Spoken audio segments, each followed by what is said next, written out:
For we would have to give all praise and gratitude to Allah subhanahu wa ta'ala. He is the one who gives authority. He is the one who takes away authority.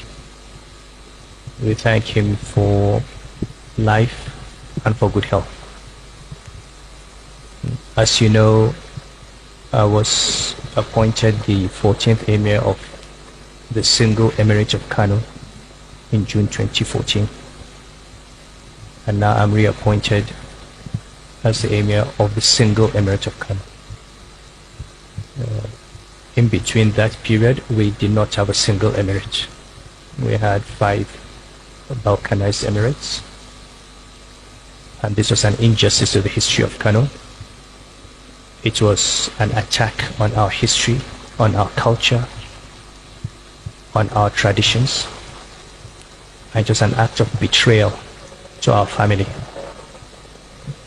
We thank Allah subhanahu wa ta'ala that today the emirate has been unified again. Its people have been brought together. That an injustice has been corrected.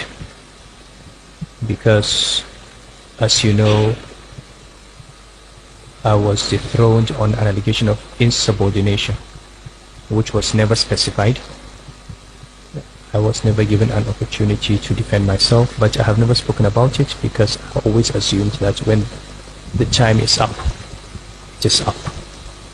So today I thank God that God has remained, as we know, a faithful God who stands by justice.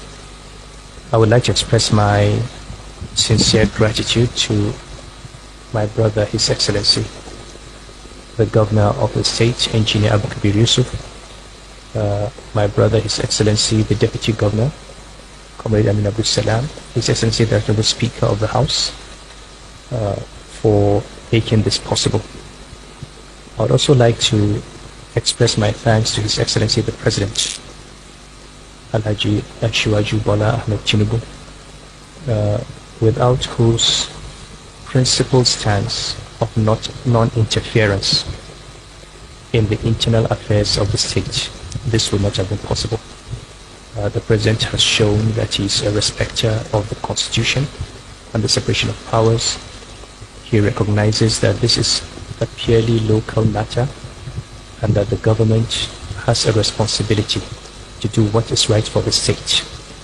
And I'm aware that he has resisted all pressure to get the federal government to be involved. I would also like to express gratitude to the security services. You have been in Kano the last few days. You have seen how happy people are, but you have also seen how exemplary the police, the DSS and other services have been in terms of maintaining law and order. I would like to assure both the state and federal government my loyalty, collaboration, cooperation in all matters that will further the interests of Kano and the interests of Nigeria. You can be assured that they will find in me a friend, a confidant and an advisor, and we pray that this country and this state have peace and have development. There are always people who will try to cause instability, always people who will try to destabilize the system, but with the prayers to Allah subhanahu wa ta'ala and the commitment of all of us, they will not succeed. This is my prayer. This is for me a continuation of service that I started. It is also an opportunity God has given me to improve on my previous tenure. We all learn from our mistakes. We all remember what we did well and what we did not do so well. And it is our responsibility to improve on what we did well and to avoid those things that we did not do so well. Life is a continuous learning process.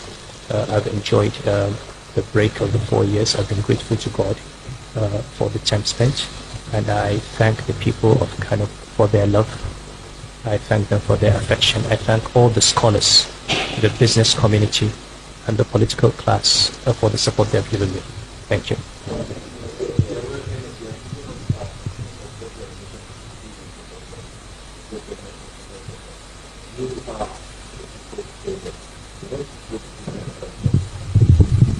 Well, first of all, my